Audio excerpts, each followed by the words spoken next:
dozen programs in the schools, and we also run our own programs. And I wanted to come here today to share information about two of our important programs that really impact especially our certified staff. One is our teacher grant program.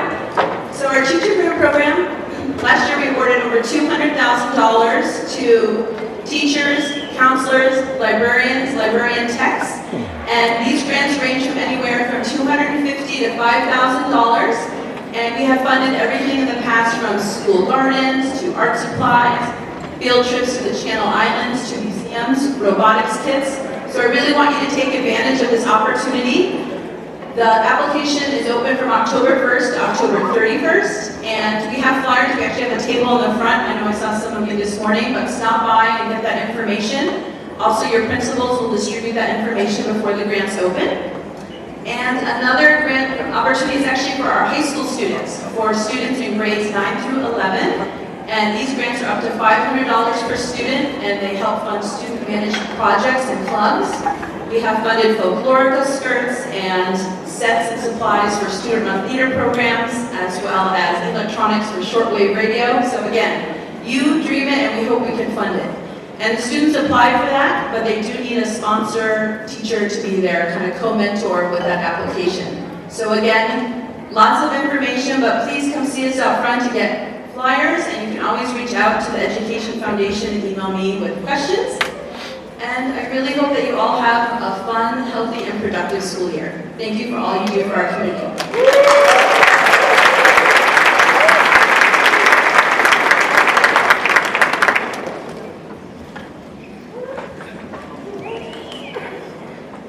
Good morning, Santa Barbara Unified, and welcome to the 25-26 school year. I'm Ed Zucchelli, Chief Storyteller and Communications Manager for the district. We're so excited to have you here at the historic Arlington Theater. Before we begin our program, I'd like to give a few quick thank yous and acknowledgments. First to our theater hosts for having us here. Also to the City of Santa Barbara for providing free parking. We will have people stationed in the back at the end of this event planning out the free parking passes. Make sure you grab them when you leave. I also want to thank our La Colina Jazz Band for their great performance here this morning.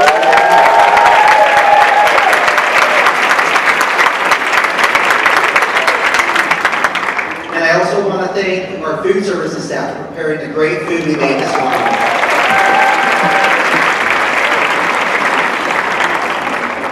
To begin today's program, we begin with a land acknowledgement. This is being led by San Marcos student Ava Jane Demiri, who also is an intern this summer at the superintendent's office.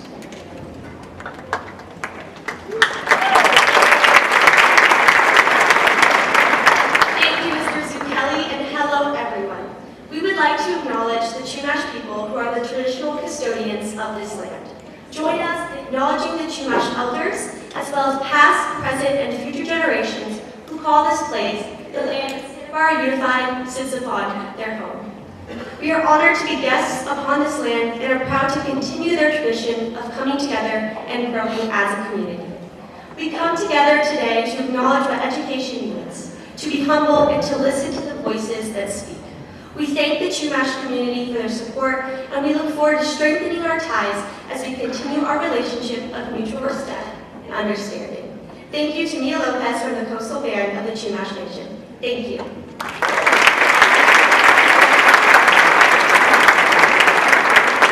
Thank you so much, Ava Jane. I'd like to call up DP student President Valeria Delgado to lead us in the Pledge of Allegiance.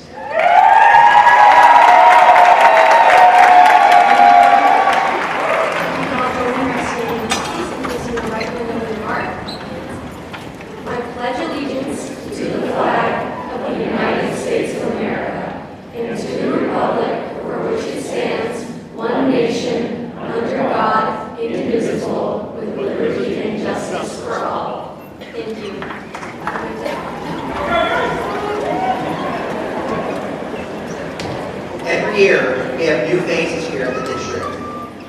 If you're a new teacher or staff member, please stand.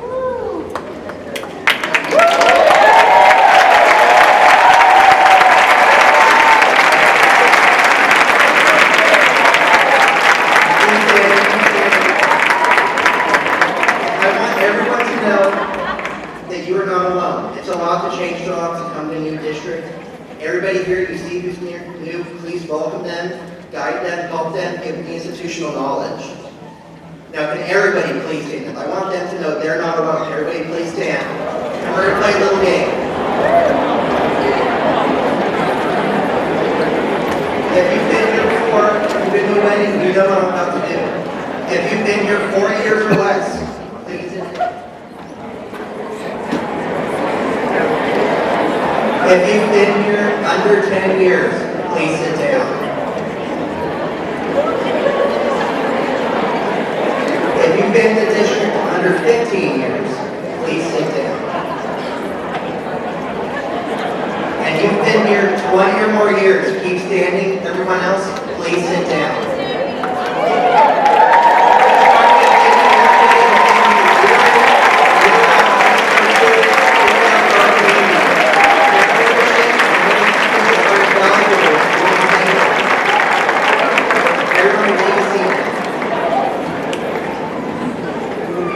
I also want to acknowledge our new cabinet members who came and joined us this year. Some are familiar faces. Dr. Wilson is now our Assistant Superintendent of Educational Services. Dr. Mary Ann Liu is our Executive Director of Secondary. Conrad Tedeschi is our Assistant Superintendent of Business Services. Christina Fernandez is our Executive Director of Student and Family Services. You see them around? Please join me and say welcome. Just give a friendly smile, say hello, and introduce yourself. So then, as part of our program, I would like to introduce our student board member, Carlos Vasquez.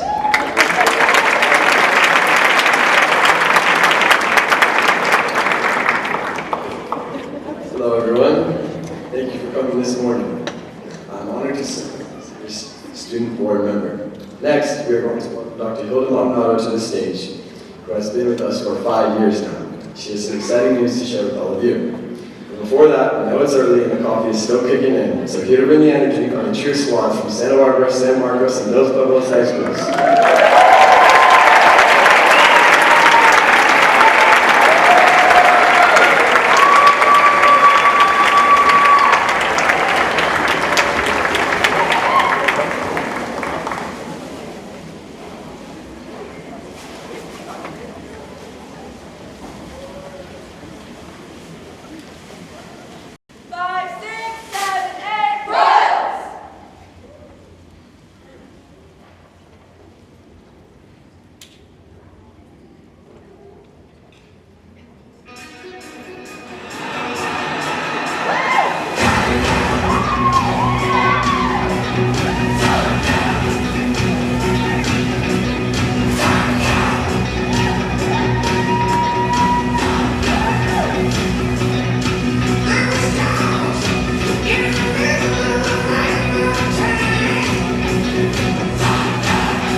speech says it's so wonderful to see your faces here today, but that's a lie because I can't see anybody's faces, so I'm just going to start owning that. But I know that out there are the faces and the hearts and the souls of the people who make hope real for our students every single day. And for that, I thank you. I want you to join me in a warm welcome. Today in our attendance is our our board vice president, Bill Manning, who once was a student. Please join me in thanking him for being here. As I thought about today's kickoff and reflected on my last 5 years as your proud superintendent, I remember my very first year as a teacher. I had been assigned a 5th, 6th grade combo in February, and those students tested me in every imaginable way. At the end of the year, our staff held an awards assembly where we gave each other lighthearted recognitions. Mine, the Pollyanna Award.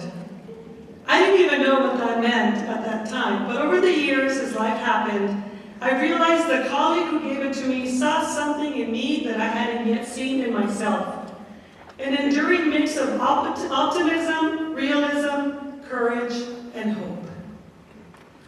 Those same qualities have guided me as superintendent, and I believe they've guided us as a district. That Pollyanna spirit isn't about ignoring challenges, it's about believing we can meet them head on. That's exactly what we have done and exactly what we're going to keep doing together this year. These past 5 years together, we have faced one of the greatest challenges in our lifetimes, and we came out stronger. More connected to students and families, more committed to student voice and belonging, ensuring every child, every chance, every day became a reality and not just a slogan. This spring, I was asked to teach an online doctoral class for a colleague of mine who fell ill for Loyola Marymount.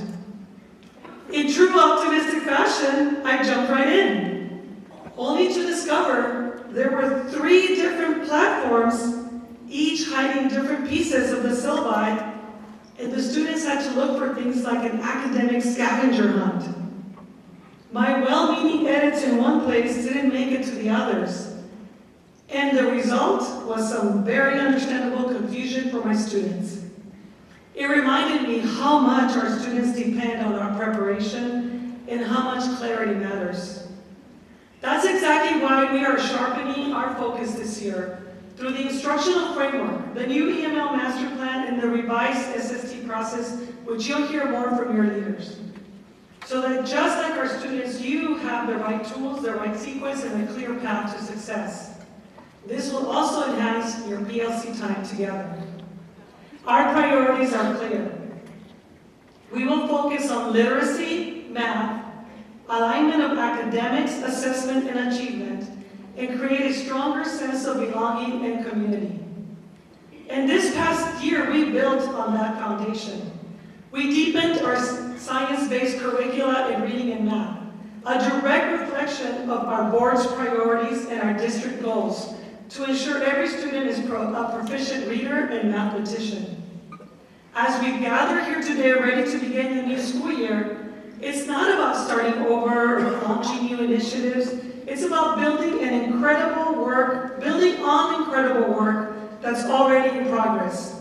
And the results speak for themselves. Our preliminary CAS scores show that reading is above 50%. Math is up 5% and more. Students are moving closer to meeting standards. And that's your work. And that's what you have created, and I applaud you for that. Behind every percentage point is a child whose confidence has grown and a team of educators who have refused to give up. Now let's listen to some of these highlights. In elementary schools, Adams Elementary improved in every grade 3 through 6 in English language arts. Harding improved in every grade 3 through 6 in math. Cleveland gained 30% in grade 6 English language arts. Franklin gained 29% in grade 4 math. Andy gained 47% in grade 6 math.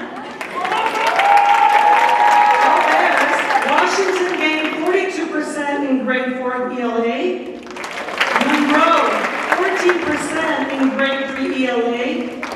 Roosevelt, 13% in grade 3 ELA. SPCA, 12% in grade 4 ELA. All of our junior high schools had some growth. La Cumbre, 5% in 7th and 8th grade ELA math, with a 13% jump in 8th grade math. La Colina, Goleta Valley saw 13 and 7% gains in 7th grade math, and Santa Barbara Junior High gained 10% in 8th grade math. Our high schools, all comprehensive high schools, increased in both ELA and math, with Santa Barbara High up 9% in ELA, San Marcos up 7%, and DP up 2% in ELA. This is your work. You have done it, and you have continuously done it. Year after year, our scores have been steadily growing. And this is progress worth celebrating and momentum worth building on. But these are not just numbers. They are proof when we believe in our students and work together, transformation happens. Through our collective efforts, we will continue to improve literacy and math, the gateway subjects for educating the whole child. As we begin the school year, we're not starting over, like I said. We're continuing on the great work already being done. For me, being superintendent is one of the hardest jobs I will ever love. As an immigrant child, I still remember walking into school, speaking English, I pronounce it, and wondering if I ever truly belong. I know what it feels like to carry both hope and uncertainty in your backpack. I know the courage it takes to dream big when the world feels so small. And I know the current reality for many of us who are part of the immigrant community who is filled with real fear and uncertainty. Some of our students will walk through your classroom doors having spent the summer in that fear and anxiety, while others are going to return from having their best summer yet. To be ready to learn, they're going to need you. Your courage, your preparedness, and your strength. You will know how to welcome them all. Because I believe in the power of SB Unified and in our community. When one of us hurts, we all hurt. And we take care of each other. So this year, let's be Pollyannas with a purpose. Meeting the moment with courage, hope, optimism, and realism. We have a call to action, and it will take all of us, leaders, teachers, and staff working together to create joyful, engaging, and inclusive environments, places where every student can discover the love of learning, and where all of us, yes, all of us, me too, can learn together. And I mean this not just for some, but for all. I know that Santa Barbara Unified will do the right thing for every child, every day.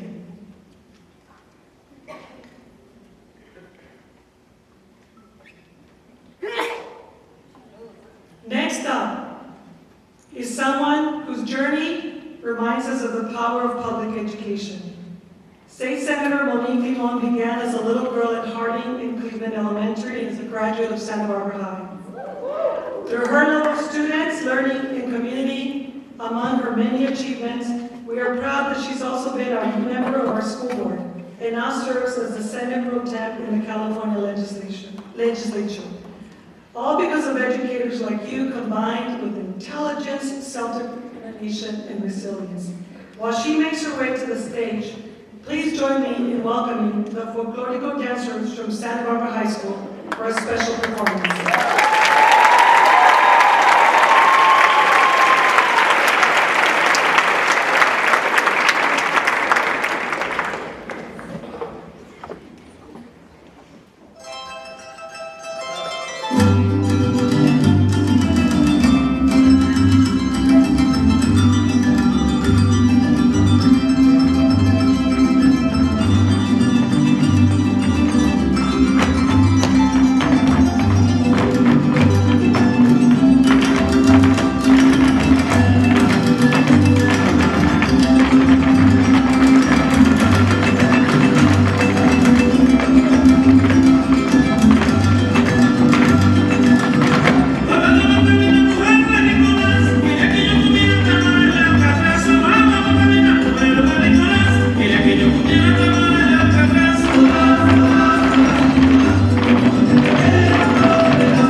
said.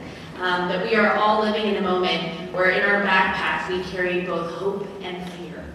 And as your state representative, but more importantly, as someone who grew up in this community, went to our public schools, I also know what it feels like to walk into the capital of this state with both hope and fear.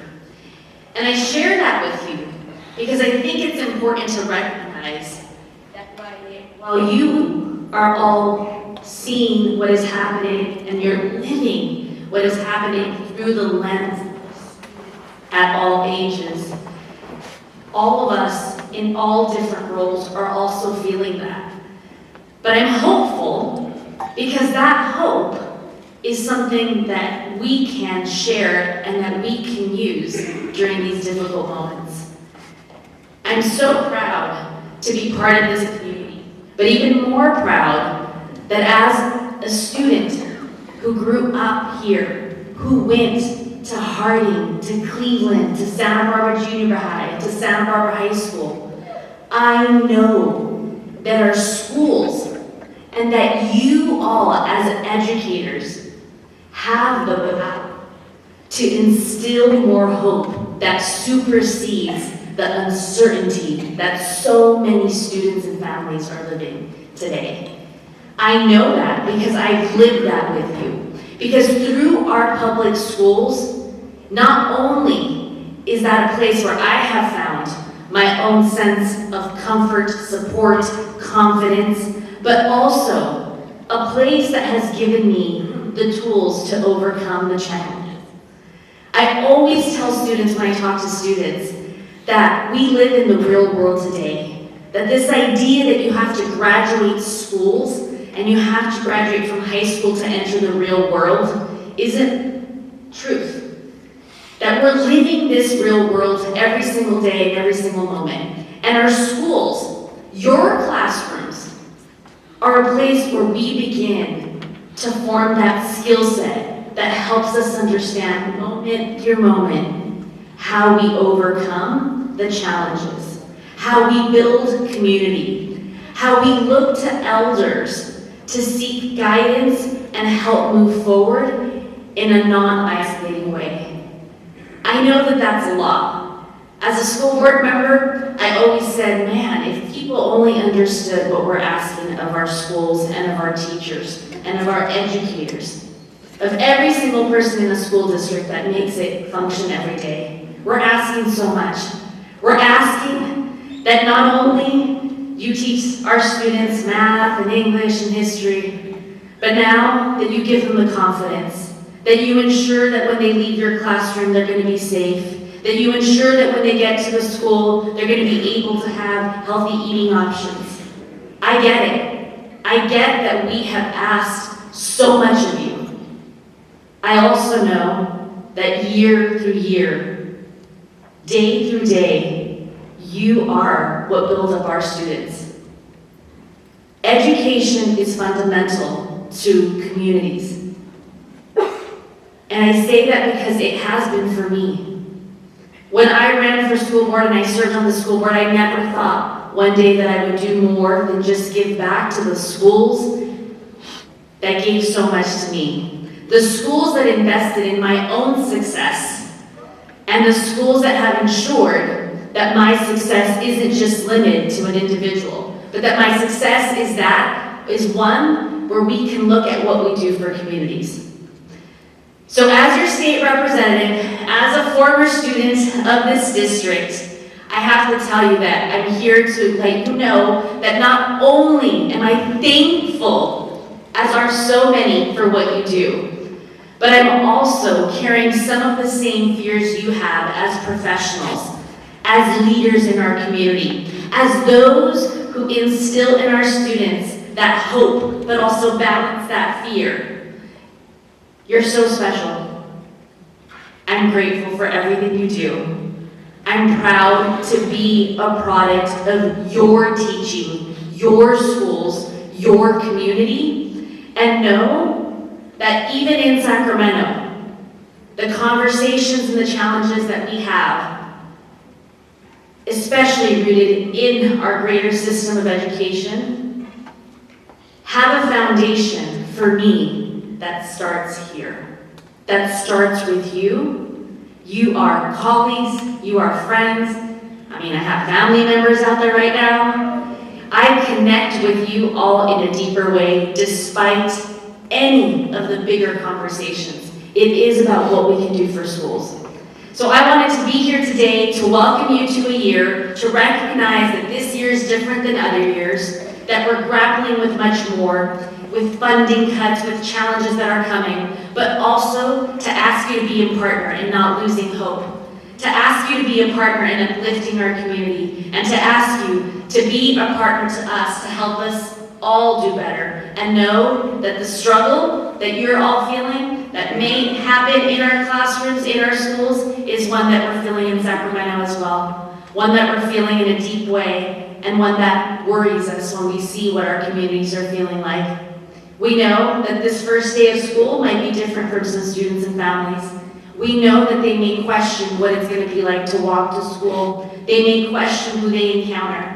But we also know that you are the face that they are going to see when they walk into that school. And you are the face that instills hope, that instills confidence, that instills a sense of community that our students need so badly.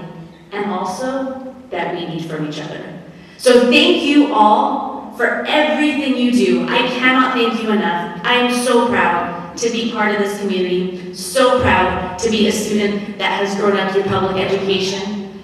I am so proud that Santa Barbara Unified School District shows up day in, day out, despite the challenges, because we have them, and so proud that we are going to get through these challenging moments. We do every year, and our students succeed. And that is because of each and every one of you and the role that you have to make sure that our schools, our school districts, our programs, after school, before school, that our family and our parent community is supported by you. Thank you all for everything. Good luck this year. We absolutely will be in touch.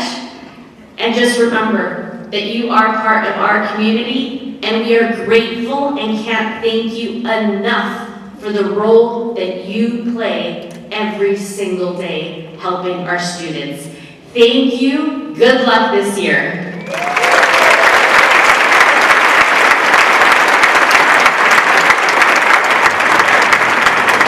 And now, I have the pleasure of introducing a principal who you all know. I can get this microphone off.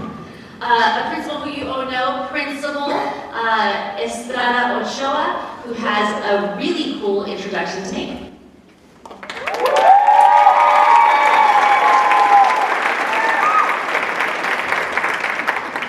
Good morning. My name is Daisy Ochoa. I'm the proud directora of McKinley Elementary School. McKinley is entering its 5th year of our dual inclusion implementation, and it is my absolute honor to introduce our incoming 4th grade student and member of our very first DLI cohort, Mila Rey. You may have seen this talented 9-year-old sing her heart out on State Street during the last couple of fiestas, where her voice and presence captivate a crowd every single time. Mila truly embodies everything we stand for at McKinley, where our mission is to transform lives through language. She is bright, funny, caring, and brave, and today she's here to share her incredible gift to you. So please join me in welcoming Mila Rey.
future teen star.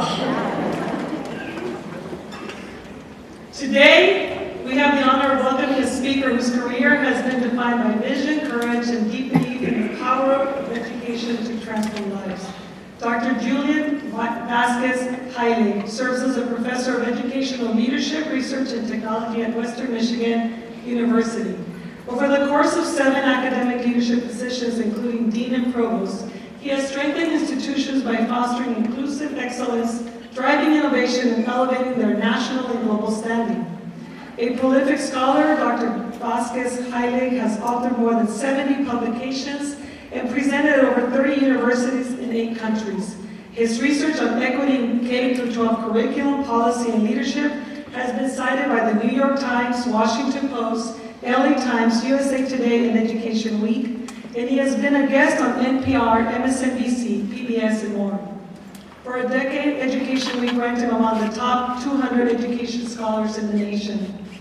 Beyond academia, Dr. Vasquez Heilig has testified for the U.S. Congress, the United Nations, and state legislatures, and has advised both presidential and gubernatorial campaigns.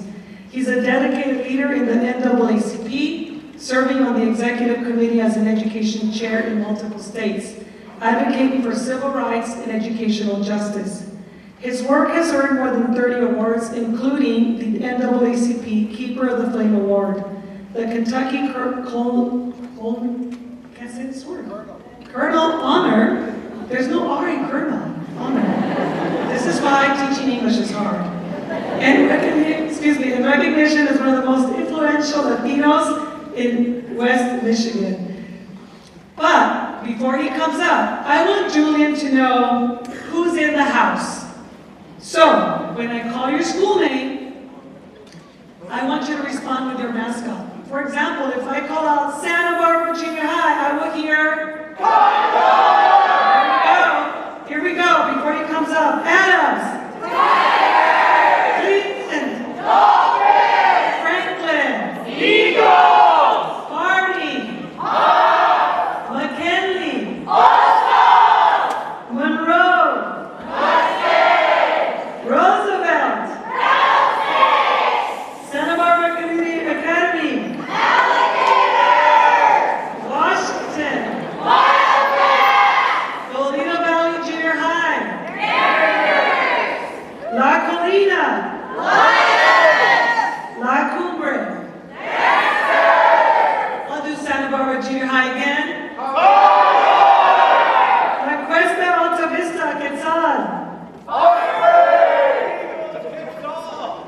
Thank you! Santa Barbara High! What? That's right, the Dons. San Marcos High School!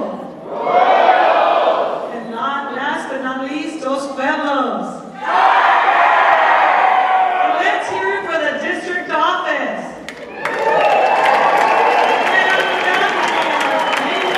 Business office, fiscal department, all the people that make it great for us to do our jobs. Thank you, all our district office, maintenance, service workers. Yes, let's give them a nice big round of applause. We love you guys. Thank you. Now we join me on our speaker.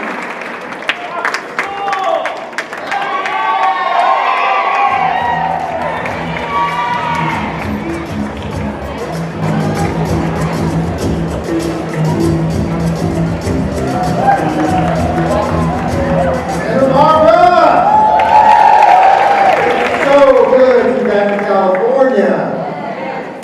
It's truly a lovely day.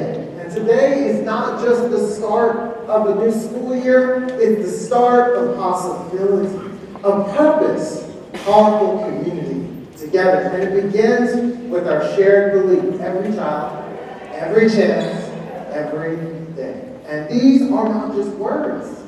They're a declaration, a moral contract between this community and the young people that walk through the doors of your school buildings. Today, we're not just opening schools, we're opening opportunity. Now, I don't know how many of you want me to talk nonstop for the next 45 minutes, but I'm not going to do that. So today, we're going to make this a conversation. I had a chance to break some bread, have some cinnamon rolls, and I saw you all talking to each other. So let's continue in that vein. So what I'm going to do, I'm going to share some brief thoughts, some context around a key idea. And then we'll pause for just a few minutes for an activity related to what we've just discussed. And we'll repeat that rhythm, insight, and then interaction throughout our time together. Sound good? Okay. All right, so first, we're going to start, we'll go to the next slide. First, we're going to start with culture. So when people talk about school culture, they sometimes picture the surface level stuff. The bulletin boards bursting with color, inspirational slogans painted on the walls and the hallways. But culture runs far deeper than that. It's not the posters, the policies, or the programs that define the culture of a district. The real culture actually lives in us, right here, in our choices, in our interaction, and a shared sense of purpose. The system, the district office, and I'm glad you guys gave a big round of applause in the district office, it's what we do. It's who we are. So policies may give us a framework, and budgets may set boundaries, but they don't breathe life into our schools. It's you that breathes life into our schools, and you, and everyone here. Culture is shaped in the countless small choices that we make when no one else is watching. It's the hallway greeting to a student who's had a rough morning. It's the staff member who slips an extra portion of breakfast to a student.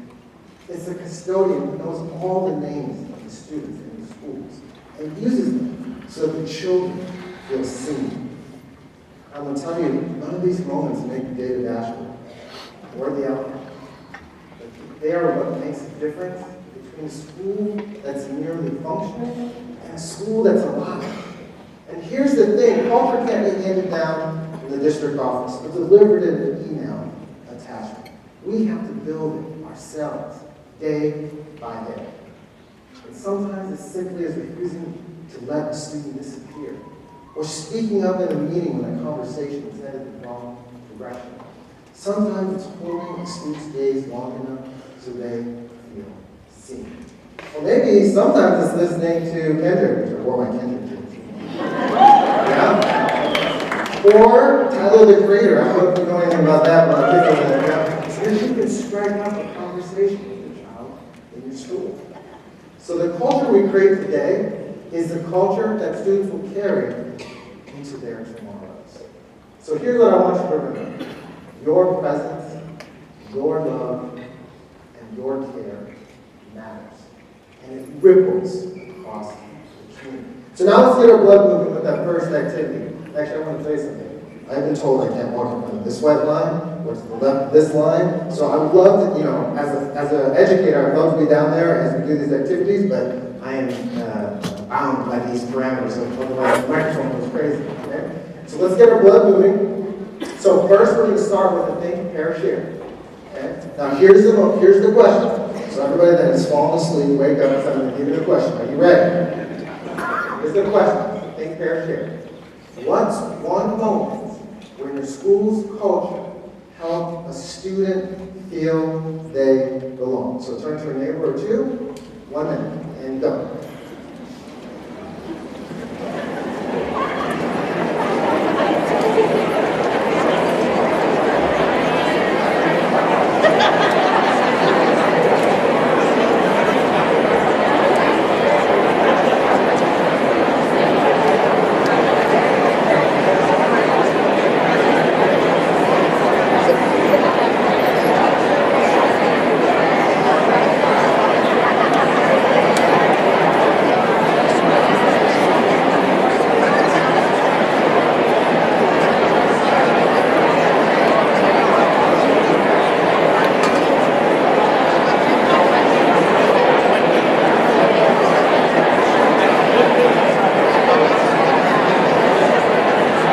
Okay, 10-second warning.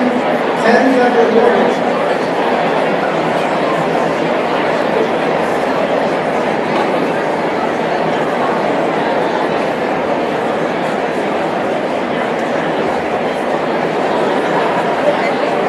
good. Let's come back together.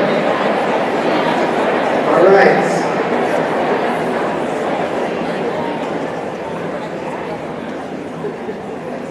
So hopefully we're on task and you remember the question. But what you just shared with each other is the heartbeat of culture. It's the proof that culture is not simply a slogan on the wall. It's something we must live in real time, with real people in real situations. When we act from that place, when we build our culture of belonging, as students, faculty, and staff, stops being an idea and starts being our everyday reality. So now, let's move to the next slide. Let's talk about supports and equitable results. So the district enters this year with a commitment that has been years in the making. Incredible results that your superintendent talked about, and kudos to every single educator. Actually, right this, I'm going to go off script for just a second. Right this moment, my wife is interviewing for a teacher job in Detroit. So if you are so inclined, send up a quick prayer for her to get that job. Let's see what happens. So very much thanks. Okay, Senator Barbara enters this year with a commitment that's been years in the making. A system of support rooted in equity, inclusion, and the belief that every student deserves to thrive. Sometimes people hear system or change or support, and they picture more layers, more meetings, more bureaucracy. Look, I'm an academic. I know a lot about committees and bureaucracy, right? And so, but equity is not a dream. It takes us to make equity a reality. And support means more than academics. It's about the emotional safety of our students, about the mental health of our staff, students, and staff. It's about helping everyone that's a part of our community feel like they belong. And we see this in the everyday moments. The bus drivers who greet the students as they get on the bus, cafeteria workers who quietly notice when that student needs a little extra care, a teacher who shifts behavior and acts, a counselor who connects family with resources before the crisis hits. Each role, each person in this district is a part of the fabric, a tightly woven fabric to hold our students. And supporting students matters. It's now is our task to protect, to strengthen, especially as the superintendent talked about, in this very difficult and challenging moment, unprecedented moment in our nation's history.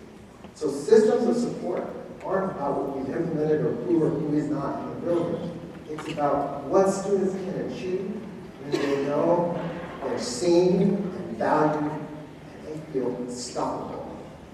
So now for the next activity. It's another quick share. Now, here's your prompt. How many of you forgot the prompt when we started doing the activity? Anybody honest? Okay, there's a couple. Okay, so I'll give you that prompt again.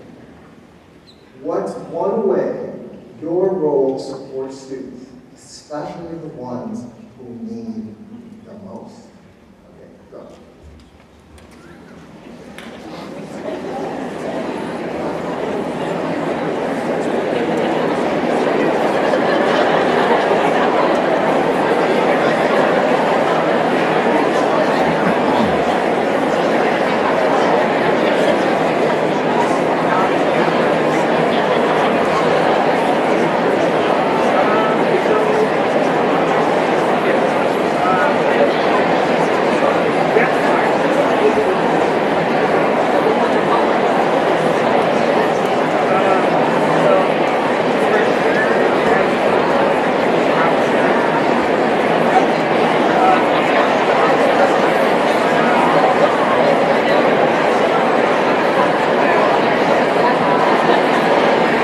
Okay, 10-second warning.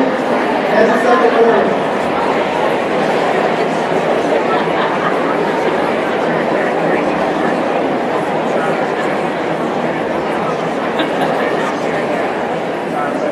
Okay, let's come back together.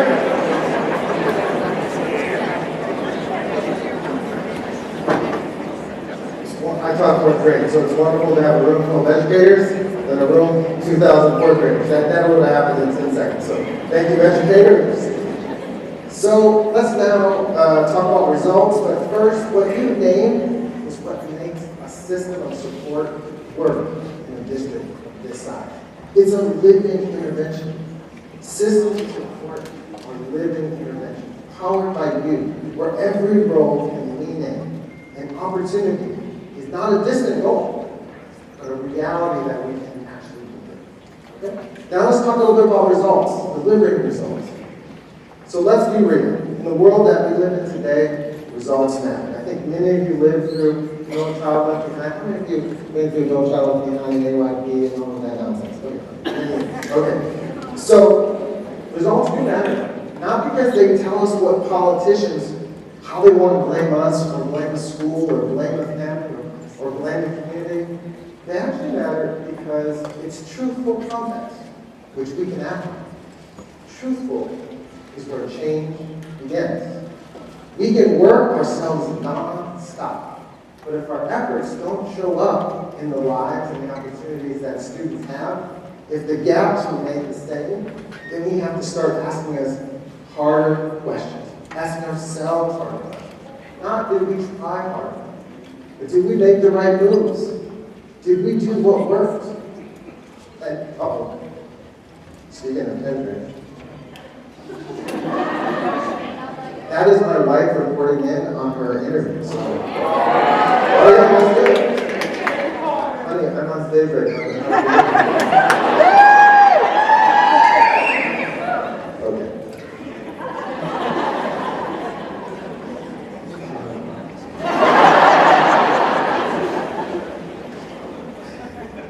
Let me find my spot.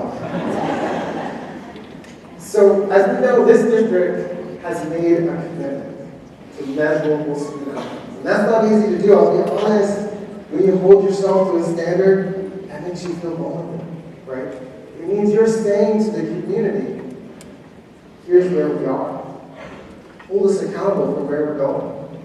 But you know what? That's courage. That's leadership. That's commitment. So let's be clear. I don't think that we should do results or outcomes in the George W. Bush, No Child Left Behind, metrics, AYP. We need to do it with pathways, commitment, and building on the results that we want to align our resources, our data, and purpose. I worked in Houston Independent District back in the day, back when Ron Page was there. And sometimes data lived in binders under people's desks. And that's not how transformation happens. We discuss and understand where we are, when we understand the truth, it becomes a mirror and a map. The mirror shows us where we are, and the map shows us where we're going to go next. And this part is key. Our results show our values. If we say students matter, then our results should show that all students' results are improved. So you ready to get moving again? Now this is a different activity, all right? Now if you're able to participate in this, okay, so let me say that. So I call this stand for your values. There's 3 questions. Okay? The goal is to have everybody standing by the end. But I'm going to give you 3 questions. Are you ready? Stand if you believe your student success reflects the values and commitment of your school. Please stand if you believe that. Stand if you believe results in many forms should be discussed, understood, and acted in purpose. Stand if you believe that. And then finally, stand if you believe all students means all students. Then, by standing, you're making a public commitment to connecting values with student opportunity. And that's how we change the district, that's how we change the system. Okay, so thank you for standing. Let's take a seat. Now we're going to chill with an iceberg. Okay? And let's go deep for a moment, deep in the ocean. Okay? Deep in the ocean. Nice and icy cold. Now picture an iceberg in your mind. Does everybody have an iceberg in your mind? It doesn't have to be the one on the screen. Any iceberg. Okay? Now, icebergs, you can only see the tip of the iceberg above the water, right? Maybe 10% of its mass. And that's what's visible sometimes in schools. Incidents, test scores, suspensions, challenges that you may have with the student. That's the tip of the iceberg. That's what's above the water. But just below the surface, you can find patterns. You can ask questions. Which students are referred for this? Which are missing class? which are overrepresented in certain areas, and which are underrepresented. And if you dive deeper, you see the structure of the iceberg, how we schedule classes, how we assign staff, how policies are written and enforced. Those things are all below. And at the very base of the iceberg, deep down in the cold, cold water, you reach the assumptions about race, about gender, about ability, behavior, work. This is where the deepest transformation has to happen for us. So too often we spend our time thinking about what's above the water. We put out fires, we react without asking what's causing those fires to occur. And so we have to have courage to dive deep beneath the surface and face what lies underwater, the massive base of the iceberg. We have to move beyond treating the things that we see above them and confront hidden assumptions, redesign flawed structure, and shift our mental models. So here's our next activity. It's the iceberg act reflection. Here's the question, and we'll have again 60 seconds. What's one repeated challenge in your school? What structure or belief might be beneath and below? Okay, one more time. What's one repeated challenge in your school? What structure or belief might be under the water, deep below? And go.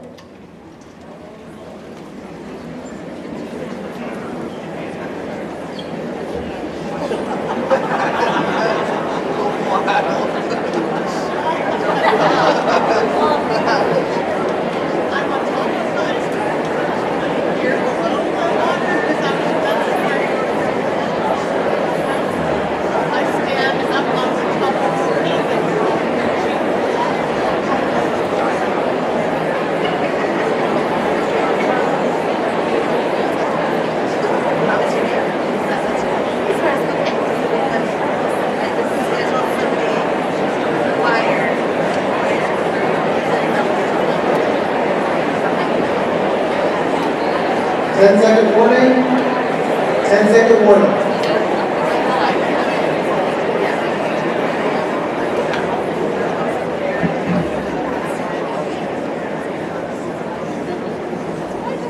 So those patterns and structures that you just named,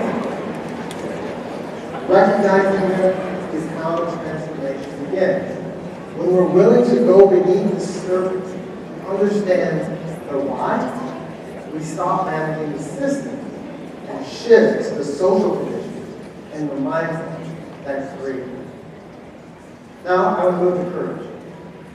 It's a very, very unprecedented moment in our history, for all the reasons that I won't discuss today. But let's name that moment that we're in. Across the country, public education is under loud, coordinated attack on our curriculum, on equity, the voices of students and staff and educators. These are not minor skirmishes. These are well-organized, well-funded political campaigns to strip education and critical thinking of their rightful place as pillars of our democracy. Public education is the compass of our democracy. So courage is no longer optional in this moment. We need courage in our classrooms, in our boardrooms, in the staff line. Courage that is clear, steady, and grounded in values. Dr. King once said, the time is right. The time is always right to do what's right. But let's be honest, doing what's right can cost you. It can mean uncomfortable conversations, pushback from powerful voices, the loss of opportunities. But think about what's at stake right now in this moment. If we shrink from this moment in history, if we sidestep hard truths because they're inconvenient, who pays that price? Our students and their families do. And they're watching us. They're learning from you. Not just from your lessons in the classroom, but from your example. Moral courage doesn't always look like a dramatic speech. Sometimes it's a quiet but firm no. Sometimes it's not lowering expectations for a student. Sometimes it's speaking up for a colleague or student or their family in a difficult time. So this is the year we must build on a foundation laid by those who came before us. This is the year that Santa Barbara in California shows the nation how a community rooted in courage can stand its ground and hold the line for what's right.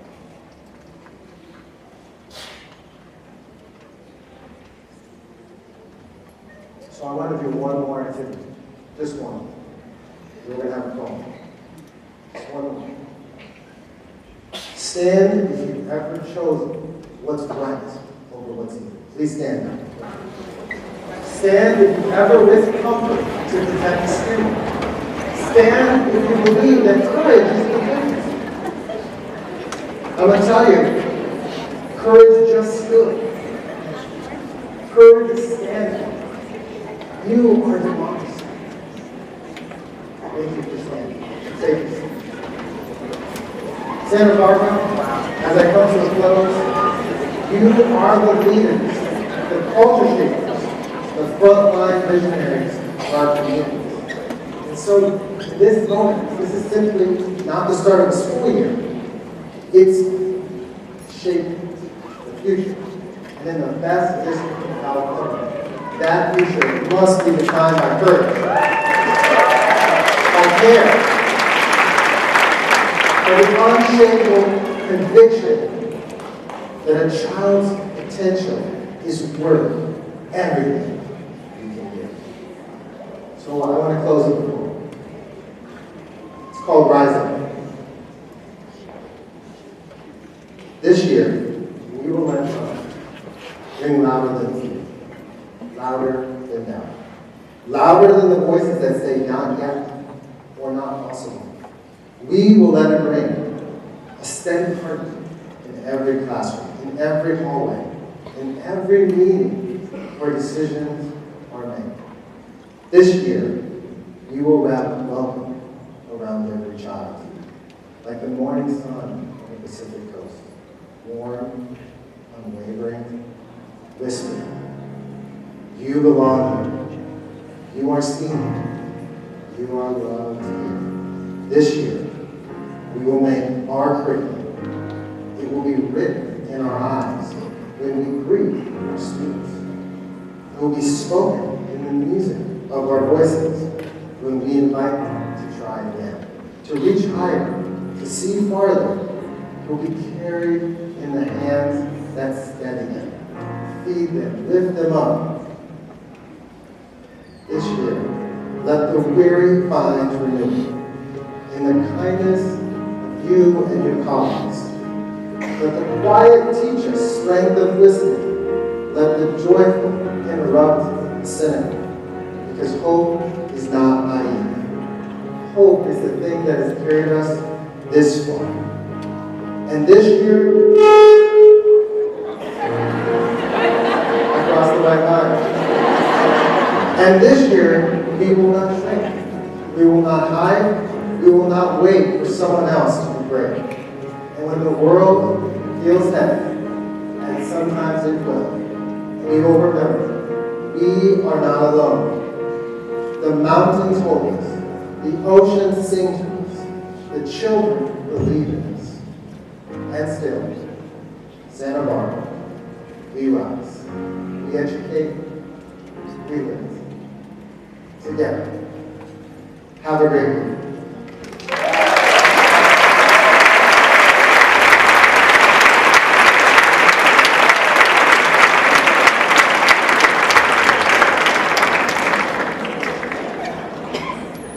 I was told that it is preschool and after school. Where are you, preschool and after school?